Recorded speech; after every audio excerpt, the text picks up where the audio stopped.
What's good, future millionaires? We back with another banger. I'm DecemberDeMarco, Fortune 500 marketer, here to share my insights of the market with y'all to hopefully help y'all become better informed investors. Salute to y'all for pulling up on the channel. Make sure you hit that thumbs up, like button for the YouTube algorithm, and do not forget to subscribe. Hey, shout out to y'all reaching out to the channel. I'm gonna tap in with y'all as soon as this video is over with. But we gotta bring something back that we used to do back in the early days of the channel, which is our book of the day, man. So I got a book here. I think it's important for y'all to check out. I think it would be dope. It's called The 4-Hour Work Week by Tim Ferriss. Escape the 9 to 5, live anywhere, and join the new rich. This book is pretty good, man. Check it out.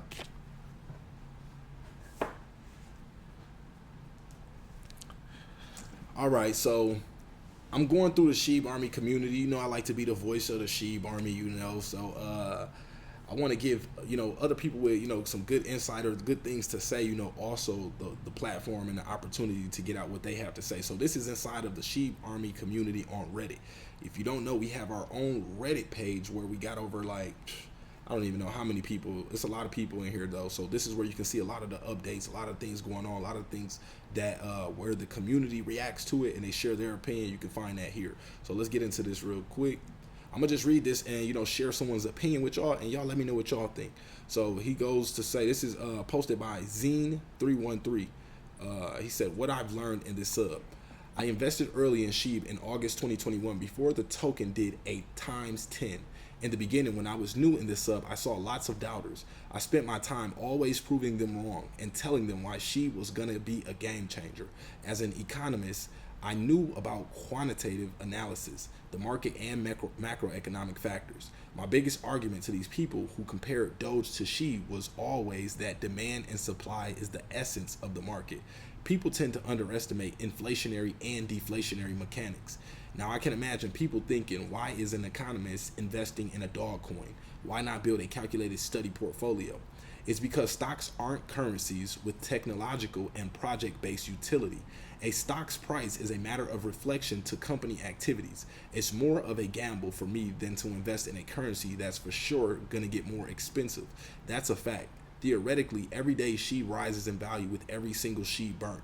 Doge, on the other hand, adds millions of coins to its supply every single day.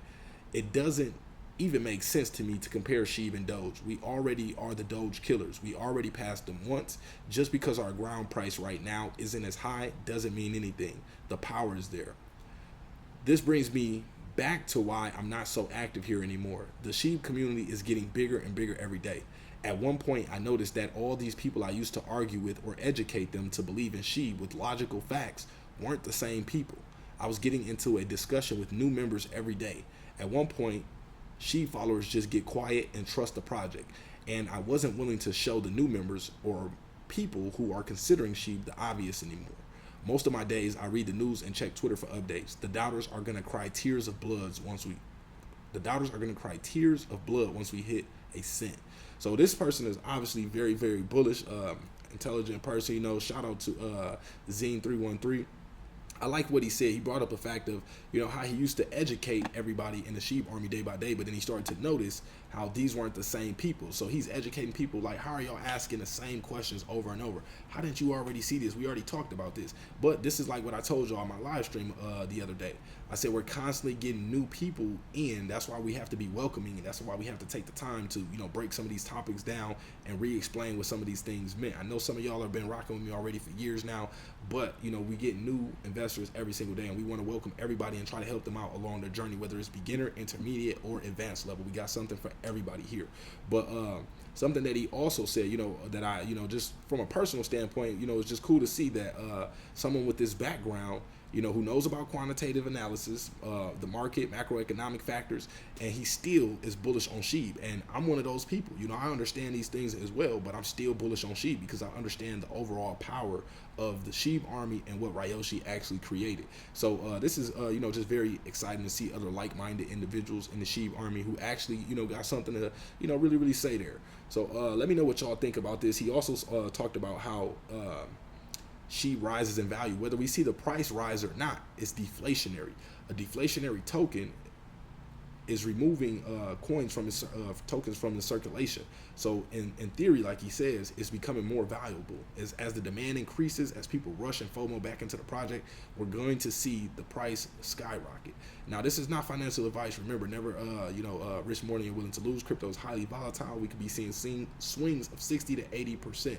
So don't invest what you're not ready to hold, just in case the price pulls back. But this is exciting to understand. Imagine when CoinMarketCap updates the circulating supply.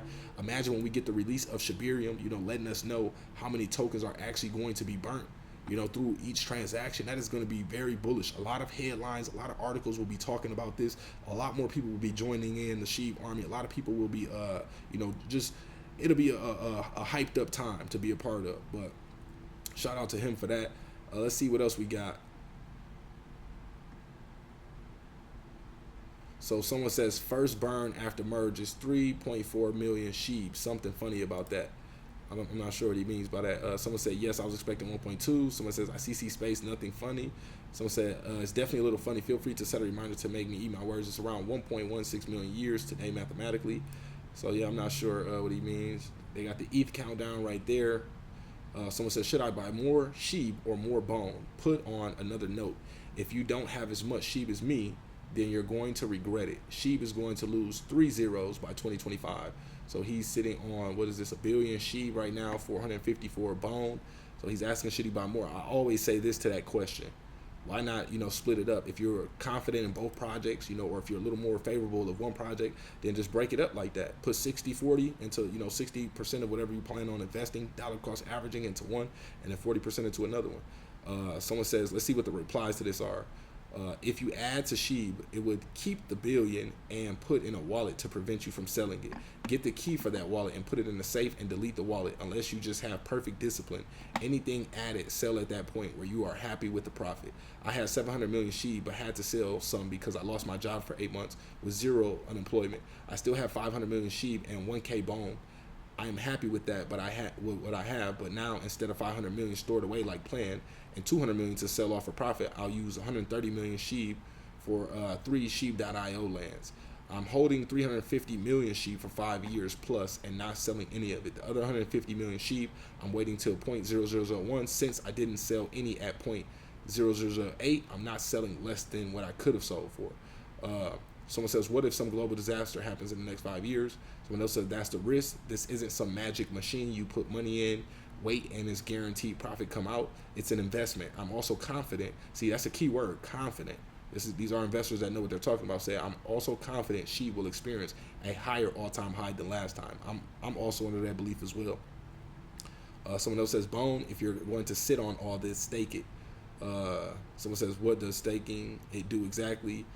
Yes, sir. It being staked, gonna buy some more bone for sure. So you get to get rewards for staking the token. You're providing liquidity, and in exchange for that liquidity, you provide the team rewards. It used to be with bone token, but now we have treat token that's gonna replace bone token. Treat token is not released yet, y'all. So don't go buying any fake ones. They do have fake ones that are out right now, but those are not the official treat tokens. So keep that in mind. But someone else says buy bone instead of Shiba. I'm holding 1.3 billion. Keep kind of regretting it because I was holding for almost 2 years, no returns yet. Should have bought bone. Someone says should have taken profits. Yeah, no way you could have been holding for 2 years and you ain't see any profits because the price 2 years ago was lower than where we seen it go. But he didn't take profits. So this is why I try to tell y'all, when you're diamond handing, and keep in mind, it's okay if that's your strategy. It's perfectly fine if you want to diamond hand it out and that's how you want to do it. But you have to understand that if the price shoots up to an all-time high, and let's say you're waiting to sell for 1 cent, let's say it doesn't get to 1 cent, let's say it shoots up just a little past the last all-time high, let's say the price pulls back to down where it is right now after that, how would you feel? Will you be upset that you didn't take any profit? This is why I just put that out there, that it's another way that you can do this. If you don't want to affect your original bag, you can open up another wallet just in case something like that plays out. You have something to take a cherry from, or a couple cherries, however you want to play that out. But that's all we got for this video. Just wanted to bring that in. Again, let me get this book real quick for y'all. The 4-Hour Work Week. Tim Ferriss, check this out, man. Knowledge is power.